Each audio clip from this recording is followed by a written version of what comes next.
Ladies and gentlemen, the reality is that we cannot turn back time. And that the world's resources are depleting in a rapid rate and that the environment is being destroyed every day. So when faced with a choice, we would rather choose the environment over the economic development.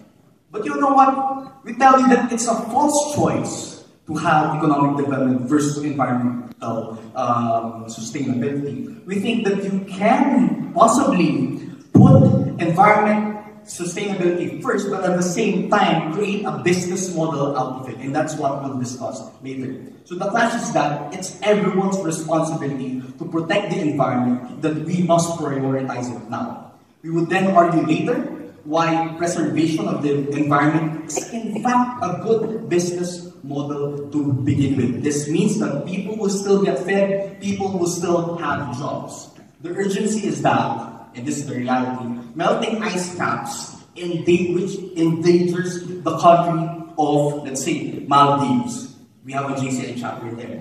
And thousands of deaths in a country and millions of deaths worldwide, Mr. Speaker. The policy is very simple. We would make green technology cheaper. How? By research production, by distribution and manufacturing. Lastly, we would have tax cuts on companies that use green technology, Mr. Speaker, members of this House.